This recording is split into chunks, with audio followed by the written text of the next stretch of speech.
Terry, first of all, thank you so much. It meant a lot to me for you to do this. I really appreciate it with your busy schedule. Thank you.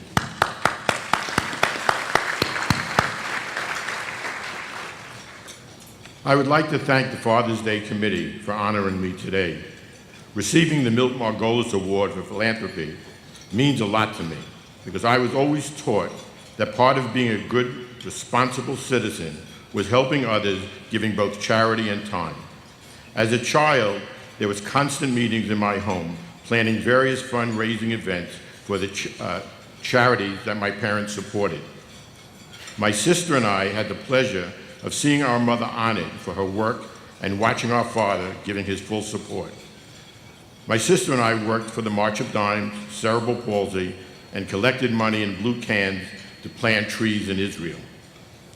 12 years ago, I was stricken with prostate cancer and thought my life was over.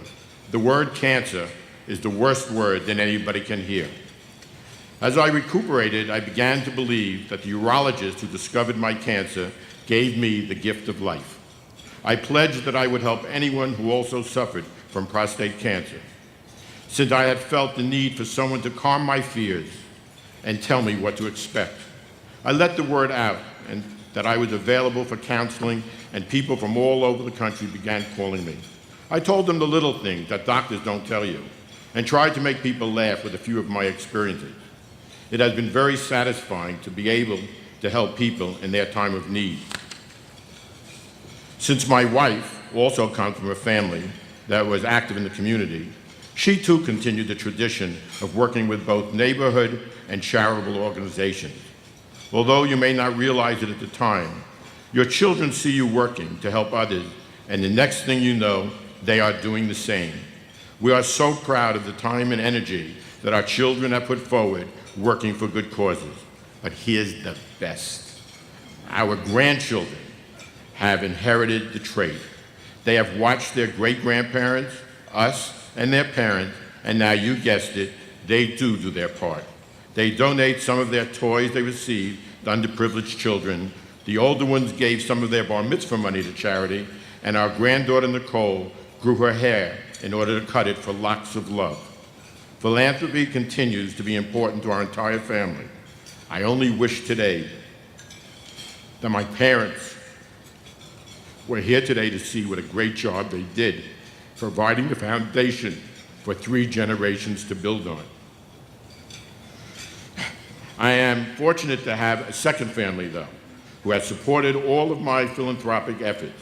The Peerless Group, which I applaud, has worked with me on every charity event, ensuring its success. And a special thanks to our chairman and owner, Alvin Siegel, who has encouraged me in all of these endeavors and inspired me by the example he has set for us. Another mentor who has been an inspiration to me is Rabbi Arthur Schneier, the leader of Park East and Day School, where I am a vice president and trustee. He is also the founder of the Appeal of Conscience Foundation, an interfaith group working to promote religious freedom throughout the world. Watching him constantly give his time and energy has made me want to do even more. And when the Father's Day Committee told me that the proceeds today was going to save the children, I was thrilled.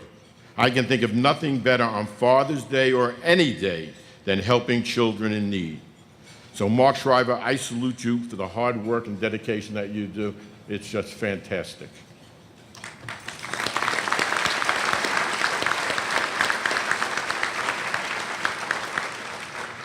Now for the second part of the award, Father of the Year. Well, I want to tell you about my dad, because he was the perfect example of what it takes to be a good father. He was both a great dad and he was my best friend.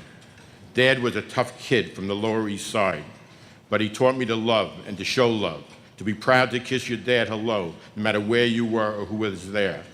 He worked very, very hard, but always found time for me, taking me out on every Sunday morning and coming to all my sporting events. If I did something wrong, which was often, he wouldn't yell, he wouldn't sit and quietly show me the mistakes and always let me know that he was there for me. I have a problem, so I have to stop for a second. My problem is that they gave me a time of which I could speak. And if you see here in my notes, I have a question mark, whether I should be Ronnie and be funny or if I should just be serious. So as the people who work with me know that I call a lot of audibles, I think I'm going to call an audible. They can't take this away from me, right? And they're definitely not asking me to come back next year, right? So I'm going to go for it.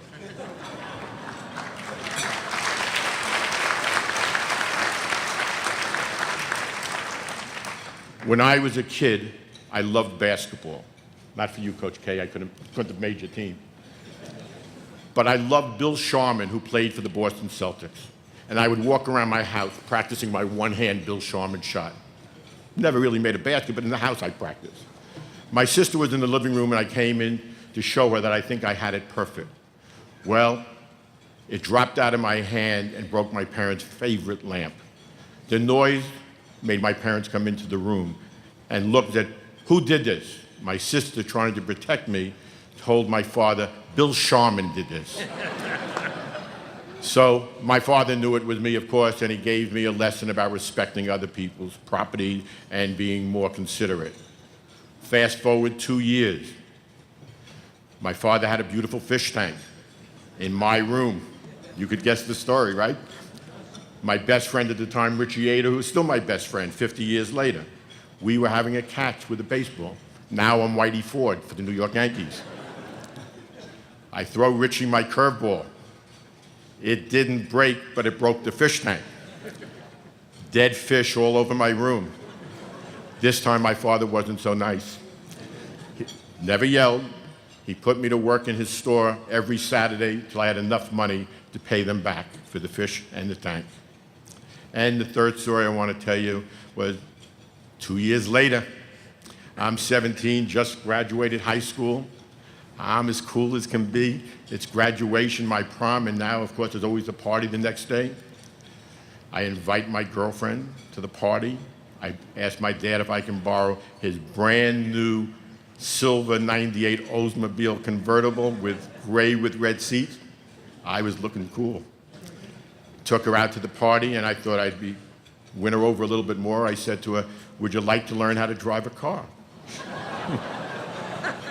She said, I don't have a license. Don't worry, you're with me. She's loving me, right? Well, she was doing perfectly fine, so I saw her car 2 streets up, and I said, hit the brake. You got it. She hit the gas pedal.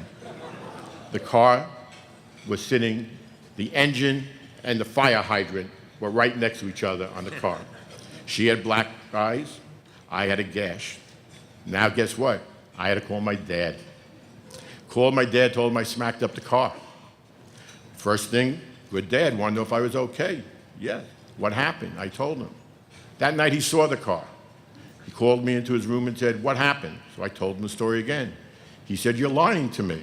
I said, I'm lying to you.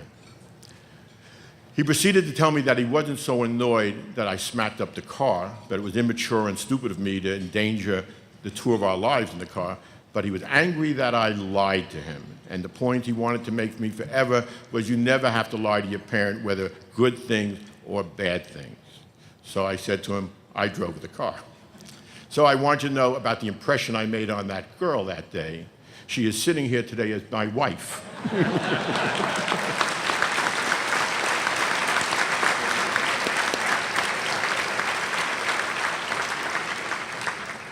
I have tried to pass. Oh, one other thing I was going to tell you, I just thought about it.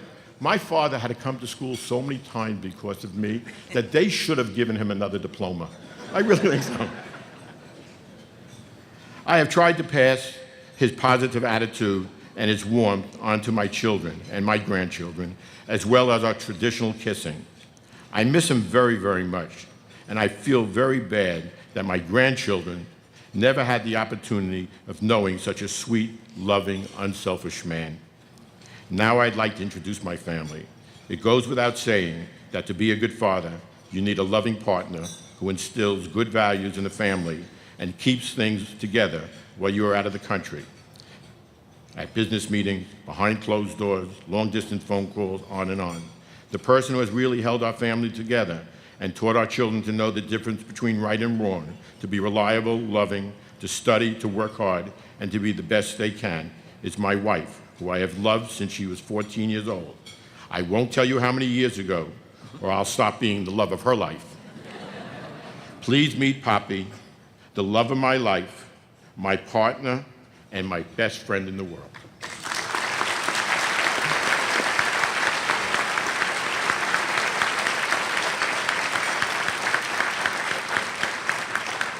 I'm almost finished, Lynn, don't get worried. And now for the rest of my family. The greatest joy in my life has come from the time I spend with my children, whether coaching them, vacationing with them, or just hanging out with them. There is no greater thrill for a father than to watch his children mature into solid citizens and take his teachings and then improve upon them. If you are lucky, as I have been, they will also grow into loving parents, giving you that extra special gift, grandchildren, who you now can watch in their activities, share vacations with, enjoy seeing the next generation blending into a closely knit group. I would like you to meet them all because I love them and am so proud of them. My daughter Bonnie and her husband Seth. You stand, did I mention your name? I want you all to stand if you're still here. Okay. Matthew, Josh, and Nicole. Princess, get up.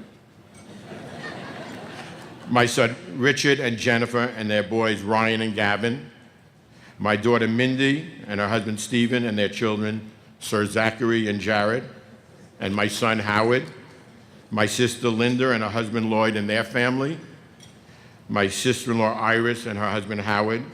And the matriarch of our family, Poppy's and my mother, Charlotte.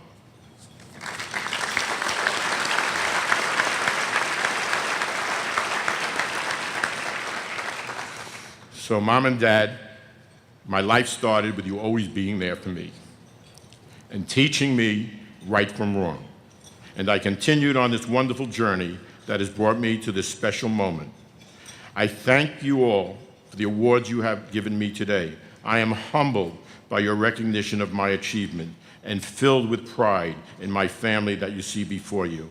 Happy Father's Day to all of you, and thank you.